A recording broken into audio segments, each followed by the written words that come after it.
नमस्कार, सौरभ द्विवेदी नाम है हमारा और आप देखना शुरू कर चुके हैं लल्लन टॉप शो। देश की राजधानी में बहुत कुछ हो रहा है। संसद में एक ऐसा बिल आ रहा है जिसका सीधा असर किसानों पर पड़ेगा। बिजली की कीमत को लेकर कानून बनना है, यानी आपके लिए उपजने वाले अन्न की लागत पर असर होगा। जिस संसद में इस बिल पर चर्चा होनी है उसी में 75 साल पहले हमारे देश की किस्मत लिखी गई थी, हमारा संविधान लिखा गया था। और इस इमारत से बमुश्किल 2 किलोमीटर दूर अगस्त क्रांति की बरसी के दिन भी काफी कुछ ऐसा हुआ जिससे संविधान निर्माताओं की आत्मा को तकलीफ पहुंची होगी। इसलिए आज हम सिर्फ और सिर्फ इन 2 मुद्दों पर बात करने वाले हैं। सबसे पहले बिजली की बात। कई वर्षों से केंद्र की मोदी सरकार बिजली पर एक कानून लाने की कोशिश में है। जब सरकार इस ड्राफ्ट को बिल के रूप में संसद में पेश करने की बात करती है तो हल्ला मचता है। विरोध किसान संगठनों की तरफ से भी होता है और कई राज्य सरकारों की तरफ से भी। कई बार ड्राफ्ट बदला जाता है। पिछले साल बिल को संसद में पेश करने की तैयारी थी, लेकिन विरोध ज्यादा बढ़ा तो सरकार ने पैर पीछे खींच लिए। अब फिर सरकार संसद में बिजली विधेयक पेश करने की तैयारी में है। मॉनसून सत्र के लिए ही ये बिल लिस्टेड है। संभव है इस हफ्ते सरकार ये बिल संसद में लाए। तो आज समझते हैं कि इस बिल पर इतना विवाद क्यों होता है, क्या है आखिर इसमें। सबसे पहले तो आप किसानों के लिए बिजली की मौजूदा व्यवस्था समझिए। खेती की लागत का एक बड़ा हिस्सा होता है बिजली।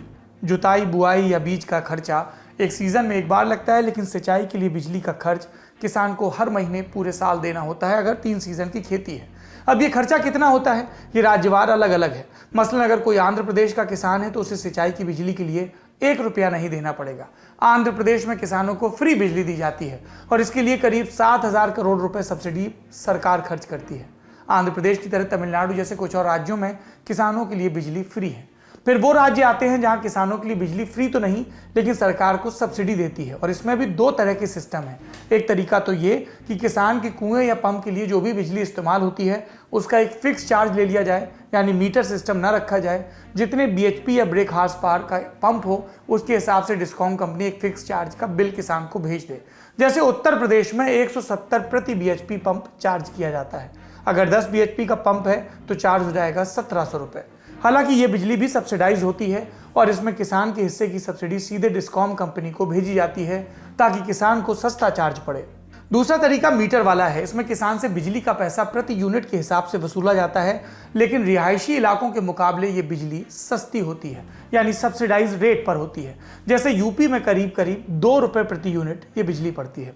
अगर हम राजस्थान की बात करें तो वहाँ 10 BHP पंप के लिए 2 महीने का चार्ज आता है करीब 2,000 रुपये। करीब 6 घंटे किसानों को रोजाना बिजली दी जाती है और उस आधार पर महीने के 1,000 रुपये डिस्कॉम कंपनियां किसानों से चार्ज करती हैं। बाकी सब्सिडी राज्य सरकार देती है। बिजली की सप्लाई करने वाली कंपनियों को कहते हैं पावर डिस्कॉम। अब ये आगे की बात, हिंदी में विद्युत वितरण कंपनी। देश के ज्यादातर राज्यों में डिस्कॉम कंपनियां सरकारी हैं। सिर्फ दिल्ली, मुंबई, अहमदाबाद जैसे गिने चुने शहरों में ही प्राइवेट कंपनियां बिजली सप्लाई के सेक्टर में हैं। देश में पब्लिक सेक्टर की 41 डिस्कॉम कंपनियां हैं। किसानों को सस्ती बिजली देने के लिए डिस्कॉम कंपनियां 2 काम करती हैं। एक, सरकार से सब्सिडी लेती हैं और दूसरा क्रॉस सब्सिडी, यानी उद्योग या शहरी क्षेत्रों को जो बिजली दी जाती है वो महंगी दी जाती है और उससे जो कमाई होती है वो किसानों को सस्ती बिजली देने के काम में आती है। लेकिन इस सब्सिडी पर डिपेंडेंस में एक झाम है। होता यह है कि राज्य सरकारें डिस्कॉम का सब्सिडी वाला बिल टाइम पर नहीं देती हैं। अब टाइम पर पैसा नहीं आता तो डिस्कॉम कंपनियां घाटे में चली जाती हैं। वित्त वर्ष 2019-20 में सिर्फ 1 साल का डिस्कॉम कंपनियों का घाटा 38,000 करोड़ रुपए था। डिस्कॉम घाटे में रहती है तो बिजली के वितरण का, डिस्ट्रीब्यूशन का तरीका अपग्रेड नहीं होता, बेहतर नहीं होता और इसके चलते बिजली का नुकसान भी, छीजत भी ज्यादा होती है। तो बिजली सेक्टर में इन सब दिक्कतों को दूर करने के लिए सुधारों की बात हो रही थी और इन सुधारों के नाम पर नरेंद्र मोदी सरकार बिजली संशोधन विधेयक ला रही है। बिजली कानून 2003 में संशोधन का ये विधेयक है। पिछले 6 बरस में बिल का 4 बार सरकार ड्राफ्ट तैयार कर चुकी है और हर दफा विरोध का सामना करना पड़ता है। पिछले साल जब यह बिल संसद में पेश होने की बात हुई तो कई गैर NDA सरकारों ने, जो राज्यों में थी, और किसानों ने इसका विरोध किया। तब बिल पेश नहीं हुआ, लेकिन अब बिल संसद में लाने की तैयारी है, जैसा हमने आपको पहले बताया। अब यहां पर बात यह आती है कि बिल में ऐसा क्या प्रोविजन है कि किसानों और कई राज्य सरकारों को इसमें आपत्ति दिख रही है। राज्य सरकारें तो इसका विरोध इसलिए भी कर रही हैं कि 2 बड़े बिंदु हैं जिन पर बात नहीं हो रही। पहला, अभी तक किसानों को जो सस्ती बिजली मिलती है उस पर सब्सिडी का भुगतान सरकारें सीधे वितरण कंपनियों को यानी डिस्कॉम को करती हैं। नए बिल के ड्राफ्ट के आधार पर कहा जा रहा है कि अगर ये संसद से पास होकर कानून बनता है तो सब्सिडी सीधे ग्राहक के अकाउंट में जाएगी, यानी एक बार ग्राहक को बिजली की पूरी कीमत देनी पड़ेगी। नियामक संस्थाएं सब्सिडी को बिना कैलकुलेशन में लाइट टैरिफ या बिजली दर तय करेंगी और फिर राज्य सरकार जितनी सब्सिडी देना चाहे वो सीधे ग्राहक के अकाउंट में डायरेक्ट बेनिफिट ट्रांसफर स्कीम से भेज देगा। यानी जैसे एलपीजी सिलेंडर के लिए सब्सिडी सीधे खाते में ट्रांसफर होती है, वैसे ही बिजली की सब्सिडी भी सीधे खाते में भेजने का प्लान। यानी अभी राज्य सरकार वितरण कंपनियों से मुखातिब है और उनसे कहती है तुम किसानों को बिजली दो, उनकी बिजली का बिल हमें दो, जो सब्सिडी वाला है उसका भुगतान हम करेंगे। बिल के पास होने के बाद राज्य सरकार वितरण कंपनियों से नहीं, उपभोक्ताओं से मुखातिब होकर बात करेगी। बोलेगी कि ये वितरक कंपनियां जितना बिल मांग रही हैं, जिस दर से मांग रही दे दो, हम पूरे पैसे या फिर जितना डिस्काउंट बनता है वो तुम्हें रिफंड कर देंगे, जैसे एलपीजी के केस में करते हैं।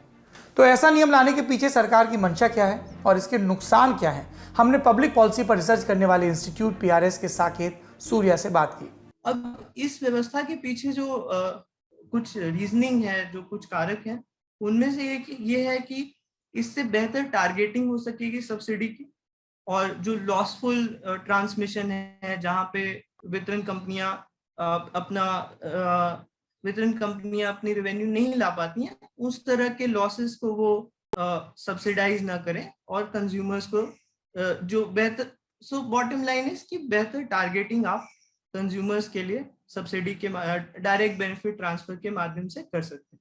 इसमें कई स्टेट्स ने ये मांग की है कि उनकी जो फ्री पावर की जो व्यवस्था है उसको इससे बाहर रखा जाए, और उसके पीछे जो एक कारण है कि जो स्टेट्स के अपने कैश फ्लो के इश्यूज होते हैं, तो वो समय पर कई बार डिस्कॉम को पे नहीं कर पाते। जो पैसा उन्हें सब्सिडी के तौर पे एडवांस में देना है तो उसमें कई बार डिले होता है। अगर इस तरह के डिले अगर फ्री पावर के केस में हो तो आप सोच सकते हैं कि जहां पे आज मुझे बिजली यूज करने के लिए कोई पैसा नहीं खर्चा करना पड़ रहा है, अब अगले महीने मुझसे अगर ये डीबीटी की सिस्टम आती है तो मुझे 4,000-5,000 रुपए अपनी जो भी इनकम है उससे अलग रखना पड़ेगा ताकि मैं उसको पे कर सकूं। और अगर सब्सिडी समय से नहीं आया तो या तो मैं अपने जो लिमिटेड इनकम है उससे पे करूंगा या मैं पेमेंट में डिले करूं, क्योंकि मैं उम्मीद करूंगा कि जो सब्सिडी है। तो इन कारणों से एक स्टेट्स का एक रीजन रहा है कि फ्री पावर वाले स्कीम्स को डीबीटी के अंदर न लाया जाए। दूसरा इसका एक और जो इस बिल में प्रपोज किया गया है वो ये है कि आज के दिन पे जो टैरिफ चार्ज की जाती है उसमें cross subsidy mechanism. So cross subsidy कैसे काम करता है कि कंज्यूमर्स को अलग अलग सेगमेंट्स में बांट दिया गया है टैरिफ डिसाइड करने के लिए। तो कुछ कंज्यूमर्स जो ज्यादा पे करना अफोर्ड कर पाते हैं उनको सप्लाई के लिए जो कॉस्ट है, जितने लागत आती है उससे आप ज्यादा चार्ज करते हैं, और कुछ कंज्यूमर्स जिनकी पे करने की क्षमता कम है जैसे रेजिडेंशियल कंज्यूमर, एग्रीकल्चर कंज्यूमर, उनको आप जो उनको सप्लाई करने की लागत है उनसे कम चार्ज करते हैं। तो एंड रिजल्ट स्ट्रक्चर में ऐसा होता है कि इंडस्ट्रियल कंज्यूमर्स, कमर्शियल कंज्यूमर्स जो है वो रेजिडेंशियल कंज्यूमर्स और आपके एग्रीकल्चर कंज्यूमर्स को क्रॉस सब्सिडाइज करते हैं।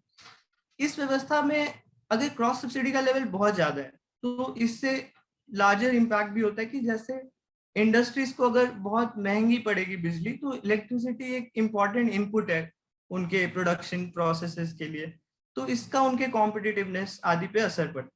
तो शुरू से ही 2003 का एक्ट भी आप देखें तो वो कहता है कि क्रॉस सब्सिडी का जो स्तर है वो प्रोग्रेसिवली कम किया जाना चाहिए, और इसका जो इस टैरिफ को जो डिसाइड करने का जो पावर्स है वो होता है स्टेट इलेक्ट्रिसिटी रेगुलेटरी कमीशन के पास।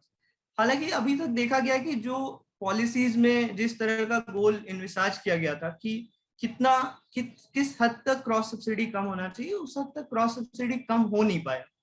तो उसके रीजंस हैं कि अभी हर स्टेट का कंज्यूमर मिक्स अलग है। कई स्टेट्स में आप कह सकते हैं कि इंडस्ट्रीज की कमी है, तो वहां पे अगर आपके पास वो सरप्लस नहीं है जिससे आप दूसरे कंज्यूमर्स को अफोर्डेबल बिजली को उतना बना सके, तो बिल में एक प्रावधान ये था कि जो क्रॉस सब्सिडी है जो स्टेट इलेक्ट्रिसिटी रेगुलेटरी कमीशन जितना स्पेसिफाई करती है वो नेशनल पॉलिसी के हिसाब से करनी है। नेशनल पॉलिसी कहेगा कि क्रॉस सब्सिडी की ट्रैजेक्टरी ये होनी चाहिए और स्टेट इलेक्ट्रिसिटी रेगुलेटरी कमीशन को उसको अडहियर करना पड़ेगा। इससे आप कह सकते हैं कि आज के दिन में जो प्रेवलेंट क्रॉस सब्सिडी लेवल्स हैं उसको हो सकता था कि इमीडिएटली कम करने की रिक्वायरमेंट, और अगर क्रॉस सब्सिडी कम होता है और आपको उसी स्तर पे आप चाहते हैं कि बिजली अफोर्डेबल बने रहे आपके एग्रीकल्चर कंज्यूमर के लिए, कमर्शियल कंज्यूमर के लिए, तो वहां पे भी आप सरकार को जितनी सब्सिडी देनी पड़ेगी उसकी भी जो एक्सटेंट है वो बढ़ जाएगी। तो सरकार पे जो है इन इलेक्ट्रिसिटी को अफोर्डेबल बनाए रखने के लिए ज्यादा भार होगा। तो ये दो प्रावधान थे जिनको अगर आप मिला के देखें तो, और जो कारक मैंने बताया उनकी वजहों से स्टेट्स जो है वो डीबीटी का विरोध कर रहे हैं। दूसरे, फार्मर्स के लिए एक संशय यही है कि अगर उनको समय पे सब्सिडी नहीं मिल पाती है तो वो उसका पेमेंट कैसे करेंगे, और अगर पेमेंट नहीं करेंगे तो एक्ट में ये प्रावधान है कि डिस्कॉम जो है या वितरण कंपनी जो है उनका कनेक्शन काट सकती है। तो ये जो डर है, ये जो फियर है डीले को लेके और पेमेंट्स की रेगुलरिटी को लेके, उन वजहों से स्टेट्स को भी लगता है कि इसका रिलीज करना एकदम से फीजिबल नहीं है, और फार्मर्स को भी इसको लेके। बिल के ड्राफ्ट में कुछ और प्रावधान भी थे जिनका विरोध हो रहा है। नए बिल के जरिए सरकार विद्युत वितरण में निजी कंपनियों की एंट्री कराना चाहती है। पश्चिम बंगाल जैसे राज्य इसका विरोध कर रहे हैं। उनका तर्क, इससे डिस्कॉम कंपनियों का घाटा और बढ़ जाएगा क्योंकि निजी कंपनियां चेरी पिकिंग करेंगी, एग्रीकल्चर सेक्टर के बजाय इंडस्ट्रियल या कमर्शियल सेक्टर में बिजली सप्लाई का ठेका लेंगी। जो वितरण कंपनियां हैं, जो डिस्कॉम्स हैं, जो कि ज्यादातर स्टेट ओन्ड कंपनीज हैं, उनकी फाइनेंशियल इश्यूज, यानी कि वो हमेशा नुकसान झेलते रहते हैं, और जब उनको नुकसान होता है तो इससे कुछ वाइडर इम्प्लीकेशन भी है। वाइडर इम्प्लीकेशन ये है कि जब स्टेट ओन्ड कंपनीज नुकसान में जाती हैं तो स्टेट फाइनेंसेस से, यानी सरकार को अपने पैसे से उनको कॉम्पेंसेट करना पड़ता है, यानी कि पब्लिक का पैसा उस लॉस को बेयर करने में जाता है। ठीक है। इसके अलावा अगर आप देखें कि जो इलेक्ट्रिसिटी सेक्टर का सेगमेंटेशन है उसके हिसाब से सारा वैल्यू रियलाइजेशन जो है वो डिस्कॉम के लेवल पे होता है। तो अगर डिस्कॉम्स के पास पैसा नहीं है, डिस्कॉम्स अगर अपने फाइनेंशियल हेल्थ उनकी अच्छी नहीं है, तो इसका प्रभाव ट्रांसमिशन कंपनीज पे भी पड़ेगा, उनको पैसा नहीं मिलेगा, जनरेशन कंपनीज पे भी मिलेगा। और ये हमें नंबर्स में भी दिखता है कि जनरेशन कंपनीज जो हैं वो जनरेशन कंपनीज का करीब 1 लाख करोड़ रुपए आज के दिन पे बाकी है जो डिस्कॉम कंपनीज ने उनको दिया नहीं। ये ओवरड्यू अमाउंट करीब 90,000 करोड़ 1 लाख करोड़ के करीब है। तो अभी इसके जो कुछ अंडरलाइंग रीजंस हैं कि क्यों हमारे जो वितरण कंपनियां हैं वो लॉसेस में रहती हैं, तो उनमें से एक रीजन रहा है कि कंपनीज की अपनी इनएफिशिएंसी है। वो इनएफिशिएंसी ऐसी है कि उसको हम नापते हैं AT&C लॉसेस कह के, यानी कि जो उनके तकनीकी लॉसेस हैं प्लस कमर्शियल लॉसेस, यानी वाणिज्यिक लॉसेस हैं, जैसे कि आपके मान लीजिए कि बिजली चोरी हो रही है या तो वो लॉस हो गया कंपनी के लिए। इसके अलावा आप कह सकते हैं कि जहाँ पे बिजली की सप्लाई की गई पर पैसा कलेक्ट नहीं कर पाई कंपनी क्योंकि कंज्यूमर ने पे नहीं किया। तो इस तरह के लॉसेस का लेवल हमारे डिस्कॉम्स का बहुत हाई है। नेशनल लेवल पे करीब ये 19.5% के करीब है आज के दिन पे, पर इसको अगर आप ग्लोबल लेवल पे देखें US UK में तो ये 6 से 7% के करीब होता है। तो वहां पे हमारे डिस्कॉम्स के पास गुंजाइश है उसको कम करने की। दूसरा जो गैप है वो हमें दिखता है कि जो टैरिफ्स डिसाइड की जाती है कंज्यूमर्स के लिए, कई बार वो जो इलेक्ट्रिसिटी सप्लाई की जो लागत है उसको कवर नहीं करती है। तो इसकी वजह से जो टैरिफ की अंडर प्राइसिंग है ताकि कंज्यूमर्स के लिए आज अफोर्डेबल रहे, बट उसका प्रभाव पड़ता है हमारे डिस्कॉम्स के फाइनेंशियल हेल्थ पे। अगर उनको उनके जो लागत है, जो खर्च है सप्लाई कर पाने की, अगर उतने पैसे उन्हें टैरिफ से वो रिकवर नहीं कर पाएंगे तो वो उनके लॉसेस में होता है, एक डेफिसिट क्रिएट होता है, और फिर उसको कवर करने के लिए उनको फिर लोन्स लेने होते हैं, लोन से इंटरेस्ट कॉस्ट होता है और उनका ओवरऑल ऑपरेटिंग कॉस्ट बढ़ता है।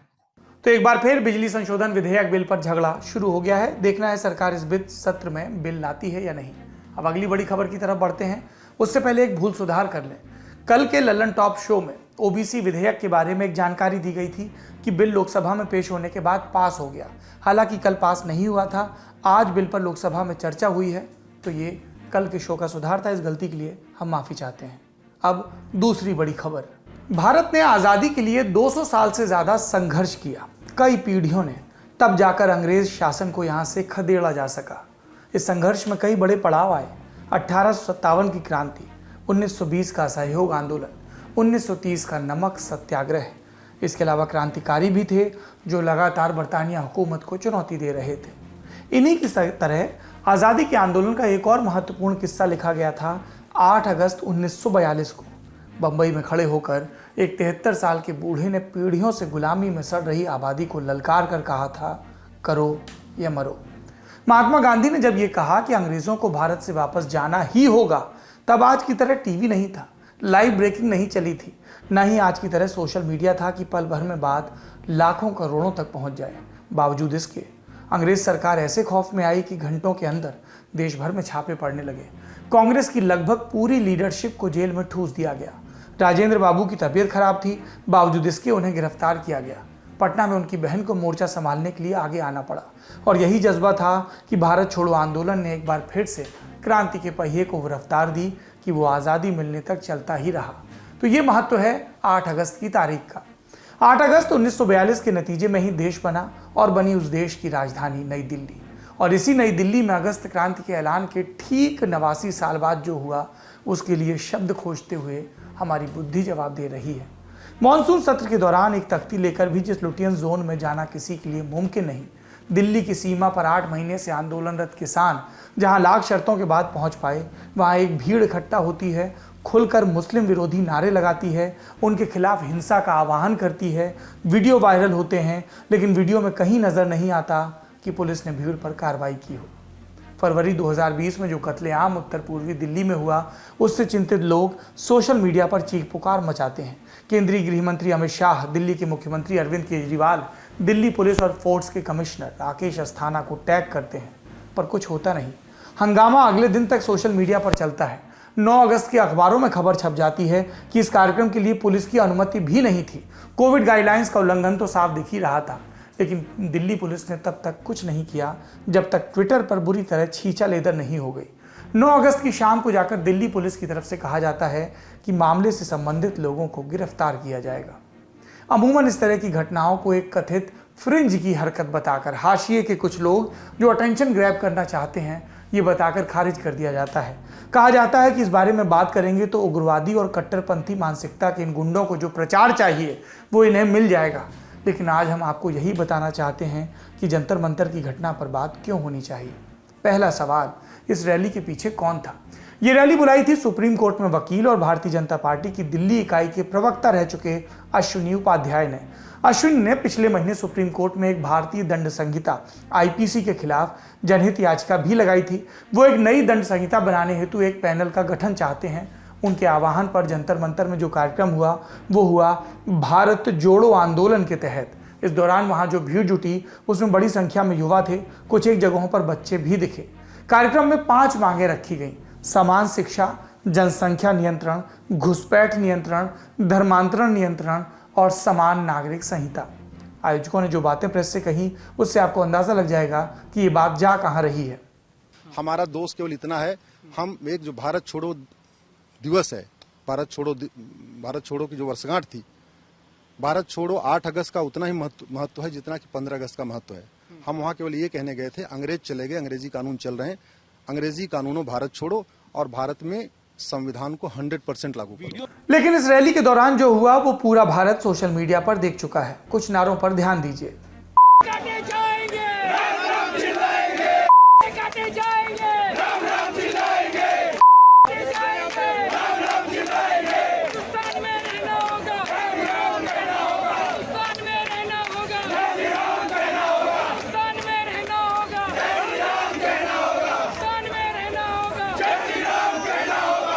आप लोग उस रामायण का उदाहरण देते रहें जिसमें श्री राम सबसे शक्तिशाली होकर भी संयम की मूरत बने रहते हैं, लेकिन राम को अब कट्टर और उग्रवादी मानसिकता के लोगों ने हथिया लिया है।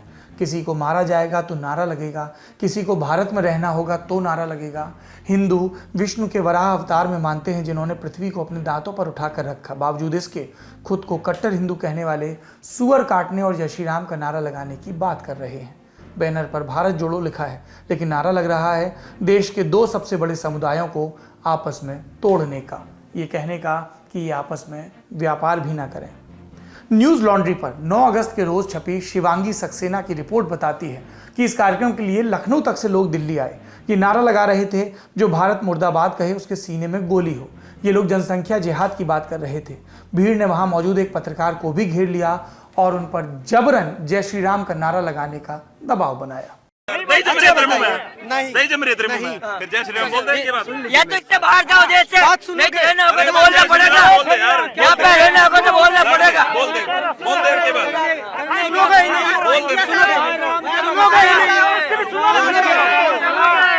मेरी बात सुनिए, मेरा मन करेगा तो बोल दूंगा, लेकिन आप लोग जबरदस्ती आप लोग मत बुलवाइए। मैं कह रहा हूँ, मैं जबरदस्ती आप लोग मत बुलवाइए। अब आप लोग इतने सारे लोग घेर के मुझसे कहेंगे कि तुम जय श्री राम बोलो, तो मैं नहीं बोलूंगा। किसी तरह रिपोर्टर इस घेराव से बाहर निकले और सही बात कहकर बाहर निकले कि मुझे जब जय श्री राम कहना होगा मैं अपनी मर्जी से करूंगा, आप लोगों के दबाव देने पर, आप लोगों की जबरई से नहीं कहूंगा। क्या अपने शत्रु तक को आदर देने वाले, उससे सीखने की चाह रखने वाले श्री राम कभी इस तरह किसी को घेर कर धमकाने को सही बताते? क्या श्री राम को अपना आदर्श मानने वाले इन घटनाओं को सही मान सकते हैं? ये साफ है कि कार्यक्रम में आए लोगों का कम से कम एक हिस्सा ऐसा था जिनके बीच बात न देश की हो रही थी, न स्वदेशी नियम कानून की, और न ही जनसंख्या नियंत्रण जैसे नीतिगत मसलों की। बात हो रही थी तो सिर्फ और सिर्फ मुसलमानों के खिलाफ नफरत और हिंसा की। दूसरा सवाल, क्या जंतर मंतर की घटना पर बात करना वाकई ज़रूरी है? जो लोग ये सोचते हैं कि ऐसे आयोजनों के बारे में बात करना इन लोगों को बढ़ावा देने के बराबर है, वो भूल जाते हैं कि ये सांप्रदायिक भीड़ अपने एजेंडे के प्रचार के लिए किसी वेरीफाइड अकाउंट के ट्वीट या एक न्यूज़ बुलेटिन की मोहताज नहीं है। जो हुआ वो पहले ही छोटी छोटी क्लिप की शक्ल में व्हाट्सएप के जरिए हिंदी पट्टी की नस नस में उतारा जा चुका है। हरियाणा के पटौदी इलाके में एक के बाद एक हुई महापंचायतों के लिए भीड़ ना तो ट्विटर के जरिए जुड़ी थी और ना न्यूज़ चैनलों के हंगामे से। गांव गांव मुनादी करके इन महापंचायतों में लोग इकट्ठा हुए थे और इस दौरान ऐसे लोगों ने भी खुलकर मुस्लिम विरोधी बयान दिए जिनकी छवि कट्टर है, जिन पर आपराधिक मुकदमे हैं। इक्का दुक्का महापंचायतों से निकले बेहद आपत्तिजनक वायरल वीडियो को छोड़ दें तो अधिकतर महापंचायतों को लेकर राष्ट्रीय विमर्श ज़्यादा चिंतित दिखा नहीं। नतीजा ये हुआ कि जिस हरियाणा पुलिस की नाक के नीचे ये सब होता रहा, उसे कार्रवाई न करने के बहाने मिलते रहे और महापंचायतों का कुचक्र चलता रहा। जंतर मंतर को लेकर जताई गई आपत्तियां ही थी कि पुलिस को मजबूरन कार्रवाई करनी पड़ी। हमने मजबूरन इसलिए लिखा क्योंकि शिवांगी की रिपोर्ट में इस बात का जिक्र है कि जंतर मंतर कांड के समय पुलिस पास में मौजूद थी, लेकिन उसने कोई एक्शन नहीं लिया। दिल्ली में रहने वाला कोई अनाड़ी भी जानता है कि जंतर मंतर दिल्ली के सबसे सुरक्षित इलाकों में से एक है। आसपास इतने अर्धसैनिक बल, केंद्रीय और दिल्ली पुलिस इतनी भारी तैनाती में रहती है कि कोई भी भीड़ बिना पकड़ में आए यहाँ से पहुँच ही नहीं सकती। भीड़ जो नारे लगा रही थी, उन्हें भड़काऊ बताने के लिए आपको किसी अदालती आदेश की या संविधान की विद्वान सम्मत व्याख्या की जरूरत नहीं। साफ दिख रहा था कानून का उल्लंघन हो रहा है। तीसरा सवाल कि धरपकड़ शुरू हो गई तो क्या बात यहीं खत्म हो जानी चाहिए? इस सवाल के जवाब के 3 हिस्से हैं। पहला कि ये धरपकड़ तक बात पहुंची कैसे। 8 और 9 अगस्त के बीच काफ़ी कुछ हुआ था। सोशल मीडिया पर गृह मंत्री से लेकर पुलिस कमिश्नर तक को कई बार टैग किया गया। 9 अगस्त की दोपहर national federation of Indian women की महासचिव एनी राजा और सामाजिक कार्यकर्ता शबनम हाशमी संसद मार्ग स्थित दिल्ली पुलिस के डीसीपी ऑफिस भी पहुंची और सांप्रदायिक नारेबाजी को लेकर शिकायत दर्ज कराई। 9 अगस्त को ही राष्ट्रीय अल्पसंख्यक आयोग ने जंतर मंतर कांड का संज्ञान लिया। आयोग ने नई दिल्ली के डिप्टी कमिश्नर से इस मामले में हुई कार्रवाई की रिपोर्ट मांग ली। इसमें पुलिस को यह भी बताना था कि ये आयोजन हुआ किसकी अनुमति से और ये भी कि पकड़े गए लोगों पर धारा क्या लगी है। दिल्ली पुलिस की कार्रवाई को इन सारी बातों के आलोक में देखा जाएगा। अब आते हैं जवाब के दूसरे हिस्से पर कि कार्रवाई हुई कैसे। अश्विनी उपाध्याय का नाम बहुत पहले से चर्चा में था। उत्तम मलिक का नाम ट्विटर पर छाया था। उसे नारे लगाते देखा भी जा सकता था। बाकी चेहरे भी वीडियो में साफ नजर आ रहे थे। बावजूद इसके दिल्ली पुलिस जो पहली एफआईआर दर्ज करती है वो अज्ञात आरोपियों के खिलाफ होती है। तुरंत हल्ला मचने लगा कि पुलिस को ऐसा क्या ज्ञात हो गया कि वो आरोपियों का पता होने पर भी अज्ञात के खिलाफ हवा में कार्रवाई कर रही है। दिल्ली पुलिस को सोशल मीडिया पर लोगों ने याद दिलाना शुरू किया कि पिछले साल जनवरी में जिन गुंडों ने जेएनयू में घुसकर तोड़फोड़ की थी उन्हें तो ज्ञात होकर भी नहीं पकड़ा गया। इस चेहरे पर गौर करिए, ये लड़की उस रोज छात्रों को धमकाते हुए कैमरे पर दर्ज हो गई। इंडिया टुडे की छानबीन में सामने आया कि ये लड़की दिल्ली विश्वविद्यालय की दौलत राम कॉलेज की छात्रा और एबीवीपी की कार्यकर्ता कोमल शर्मा थी। इसके बावजूद दिल्ली पुलिस कोमल शर्मा के खिलाफ क्या कार्रवाई कर पाई, वही बता सकती है। जेएनयू हिंसा के बाद दिल्ली पुलिस ने प्रेस कॉन्फ्रेंस की थी और इसमें उसने हिंसा के संबंध में आयशी घोष समेत तमाम छात्रों के नाम लिए थे जो एक ही पक्ष से थे, और तब पुलिस ने कहा था कि इनकी पहचान सीसीटीवी फुटेज की शुरुआती पड़ताल के आधार पर हुई थी। पुलिस ने तब ये नहीं बताया कि दूसरे पक्ष के लोगों या संगठनों की पहचान किसी फुटेज के आधार पर क्यों नहीं की गई। जंतर मंतर कांड में पुलिस के पास वीडियो थे, लोगों के नाम थे, फिर भी पुलिस पहचान नहीं कर पाई। इसलिए सवाल उठे। 10 अगस्त की सुबह 3 बजे जाकर अश्विनी उपाध्याय पूछताछ के लिए कनॉट प्लेस पुलिस थाने पहुंचते हैं और यहां पहुंचकर एक अजीब बात कहते हैं, हम आयोजन के लिए जुटे लेकिन हम आयोजक नहीं थे और ना ही हम नारेबाजों को पहचानते थे। सुनिए। पुलिस को हम ये बताने जा रहे हैं कि आयोजक सेव इंडिया फाउंडेशन है। मैं सेव इंडिया फाउंडेशन का कोई पद नहीं है। वहाँ बहुत सारे लोग गए थे, हम भी गए थे। कार्यक्रम वहाँ 1 घंटे चला। 1 घंटे के बाद जैसे वहाँ भीड़ आने लगी, पुलिस ने कहा कि क्राउड आ रही है, आप कार्यक्रम खत्म कर दीजिए। हम सब लोग मंच छोड़ के चले गए। पुलिस ने एक बार बोला हमने मंच खाली कर दिया। अब उसके बाद वहाँ कोई आता है, कोई कुछ बयान देता है, कोई वीडियो जारी करता है। इसलिए सबसे पहले मैंने ही बोला था कि आप तत्काल वीडियो की सत्यता जांच कर लीजिए। अगर ये वीडियो सही है तो जो लोग उसमें हैं हम पहचान नहीं पा रहे हैं, आप इनको पकड़िए, इनके खिलाफ कार्रवाई करिए। अगर ये वीडियो फेक है तो जिन्होंने फेक वीडियो बनाया हमें बदनाम करने के लिए, उनके खिलाफ कार्रवाई करनी है। मैं तो वीडियो देख के मैंने बड़ी कोशिश की, कोई एक आदमी है, एक भी व्यक्ति हमें समझ में नहीं आ रहा है कहाँ का। ये वीडियो यूपी के लोग हैं, बिहार के लोग हैं, दिल्ली के लोग, हमें पता ही नहीं है। एक भी व्यक्ति उसमें पहचान में नहीं आ रहा। हमने बड़ी कोशिश कर लिया, यार दोस्तों से पता करने की कोशिश की, जरा तुम बताओ इसमें कोई है, हमें समझ में नहीं आ रहा है कौन। मैं तो मांग करता हूं कि जिन लोगों ने, अगर ये वीडियो सही है तो उनके खिलाफ कठोर कार्रवाई होनी चाहिए। खैर, तर्क जो भी रहा हो, उपाध्याय जी गिरफ्तार हो गए। इस बुलेटिन की तैयारी तक उनके साथ हिंदू फोर्स के अध्यक्ष दीपक सिंह हिंदू, सुदर्शन वाहिनी के विनोद शर्मा, विनीत क्रांति और प्रीत सिंह नाम के शख्स को गिरफ्तार किया गया। आज इन लोगों के समर्थकों ने पुलिस थाने के बाहर सड़क को जाम करने का प्रयास भी किया। अब आते हैं जवाब के तीसरे हिस्से पर। ऐसे मामलों में पुलिस कार्रवाई का रिकॉर्ड क्या है। जेएनयू मामले का उदाहरण तो आपको दे ही दिया। पिछले हफ्ते ही खबर आई कि इस मामले में एक भी आरोपी को गिरफ्तार नहीं किया जा सका है। फिर हमारे पास हरियाणा की महापंचायतों का उदाहरण है, जहां के पुलिस के अफसर कहते सुने गए, शिकायत नहीं मिली, हम अपने से क्या करें। फिर एक उदाहरण शाहीन बाग में चल रहे प्रदर्शन पर फरवरी 2020 में गोली चलाने वाले कपिल गुर्जर का भी है। हमने वो तस्वीरें भी देखी जिनमें कपिल गुर्जर पुलिस की गाड़ी में थे, फिर वो तस्वीरें भी देखी जिसमें वो खुलेआम भाजपा में शामिल हो रहे थे, और बाद में पार्टी ने चर्चा होने पर अपना फैसला बदला। और सबसे बढ़िया उदाहरण तो है कथित राम भक्त गोपाल का। जनवरी 2020 के अंत में इसने जामिया मिलिया इस्लामिया में प्रदर्शन कर रहे छात्रों पर गोली चलाई। गोली एक छात्र को लगी भी, लेकिन पुलिस मूक दर्शक बनी रही। तब कहा गया कि इसका चेहरा ब्लर करना पड़ेगा क्योंकि नाबालिग है। जब इस लड़के का वीडियो अगली बार देश ने देखा तो ब्लर नहीं करना पड़ा, ये बालिग हो गया था और हरियाणा की महापंचायत में मुसलमानों के खिलाफ हिंसा भड़का रहा था। वीडियो सामने आने के बाद कई दिन बाद गिरफ्तार हुआ और पुलिस ने इतना मजबूत मामला बनाया कि भैया जी अब बेल पर बाहर आ गए हैं। तुलनाएं कई बार तर्क की दुश्मन बनती हैं, व्हाट अबाउटरी। लेकिन क्या यह कहा जा सकता है कि जेल और बेल के मामले में हमारे सिस्टम का यही रवैया हर किसी के साथ रहता है?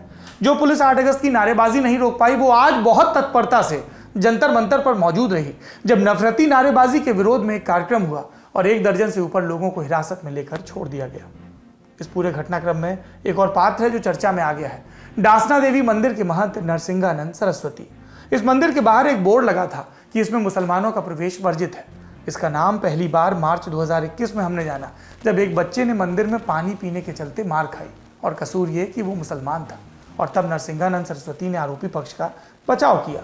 सरस्वती के कई भड़काऊ बयान सोशल मीडिया पर मौजूद हैं और इन पर खूब रिपोर्ट्स भी प्रकाशित हुई। जून 2021 में सरस्वती फिर चर्चा में आए। कहा गया कि उनकी हत्या की साजिश के लिए 2 लोग मंदिर में आए जिन्हें पकड़ लिया गया। बाद में यूपी पुलिस ने इन्हें एक धर्म परिवर्तन रैकेट से जुड़ा बताया।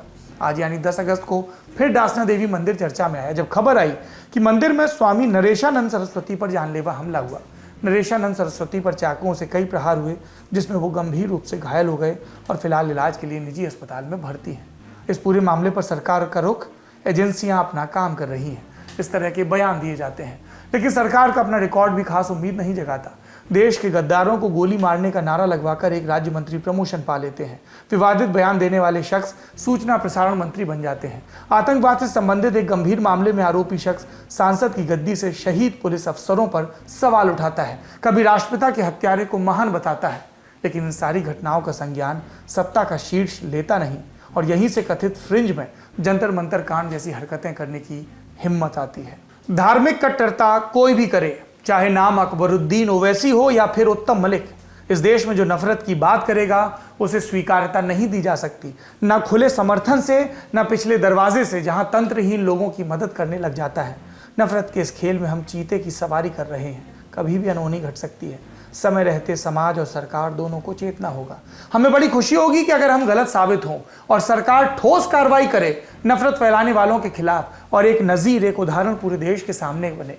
कि बात करनी है तो इस पर करो कि सभी को साफ पीने का पानी मिल रहा है। बात करनी है तो इस पर करो कि पेरिस क्लाइमेट चेंज में जो बातें हुई थी उसके बाद हमने पर्यावरण बचाने को लेकर क्या किया।